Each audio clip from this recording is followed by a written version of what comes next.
Hello everyone, our reading today from the book of Acts, chapter 27. Paul sails for Rome. When the time came, we set sail for Italy. Paul and several other prisoners were placed in the custody of a Roman officer named Julius, a captain of the imperial regiment. Aristarchus, a Macedonian from Thessalonica, was also with us. We left on a ship whose home port was Adramyttium, on the northwest coast of the province of Asia. It was scheduled to make several stops at ports along the coast of the province. The next day, when we docked at Sidon, Julius was very kind to Paul and let him go ashore to visit with friends so they could provide for his needs. Putting out to sea from there, we encountered strong headwinds that made it difficult to keep the ship on course. So we sailed north of Cyprus between the island and the mainland.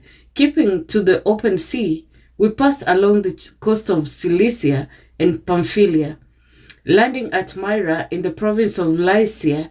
There, the commanding officer found an Egyptian ship from Alexandria that was bound for Italy, and he put us on board. We had several days of slow sailing, and after great difficulty, we finally neared Cnidus. But the wind was against us, so we sailed across to Crete, and along the sheltered coast of the island, past the Cape of Salmon. We struggled along the coast with great difficulty, and finally arrived at the fair havens near the town of Lasea.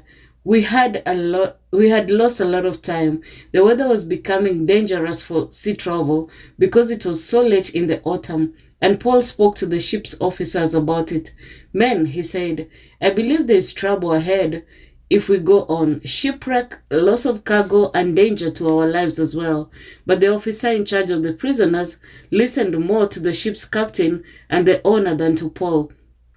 And since Fair Havens was an exposed harbor, a poor place to spend the winter, most of the crew wanted to go on to Phoenix, further up the coast of Crete, and spend the winter there. Phoenix was a good harbor, with only a southwest and northwest exposure. The storm at sea. When a light wind began blowing from the south, the sailors thought they could make it, so they pulled up anchor and sailed close to the shore of Crete. But the weather changed abruptly, and a wind of typhoon strength, called a northeaster, burst across the island and blew us out to sea. The sailors couldn't turn the ship into the wind, so they gave up and let it run from the gale.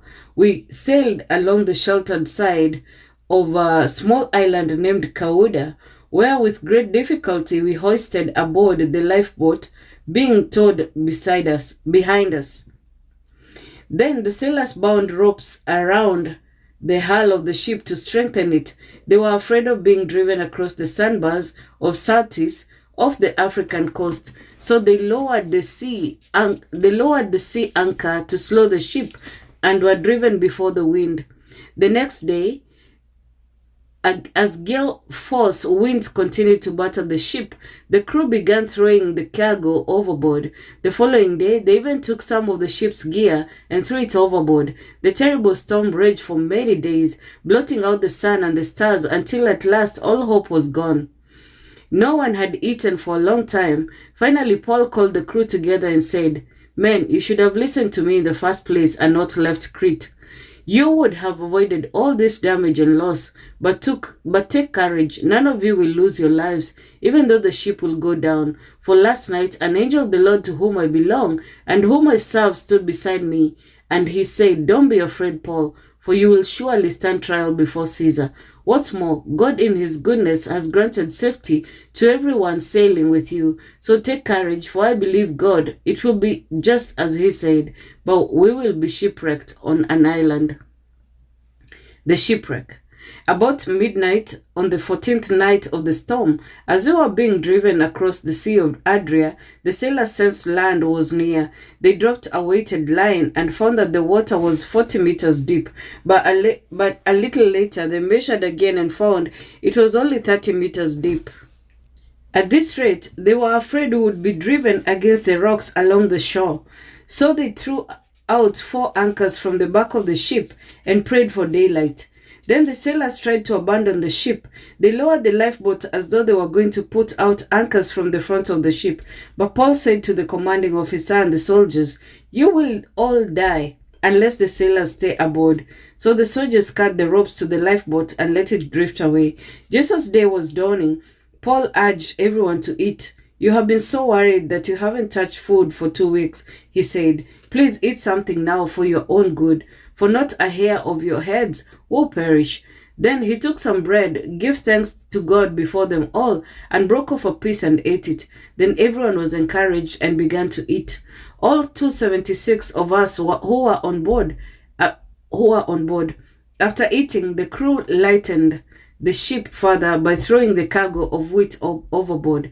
When morning dawned, they didn't recognize the coastline, but they saw a bay with a beach and wondered if they could get to shore by running the ship aground. So they cut off the anchors and left them in the sea. Then they lowered the rudders, raised the foresail, and headed toward the shore. But they hit a shoal and ran the ship aground too soon. The bow of the ship stuck fast, while the stern was repeatedly smashed by the force of the waves and began to break apart. The soldiers wanted to kill the prisoners to make sure they didn't swim ashore and escape. But the commanding officer wanted to spare Paul, so he didn't let them carry out their plan. Then he ordered all who could swim to jump overboard fast and make for land. The others held on to the planks or debris from the broken ship, so everyone escaped safely to the shore. Thank you, guys. We will read the last chapter, 28, next. God bless you and keep you. Bye-bye.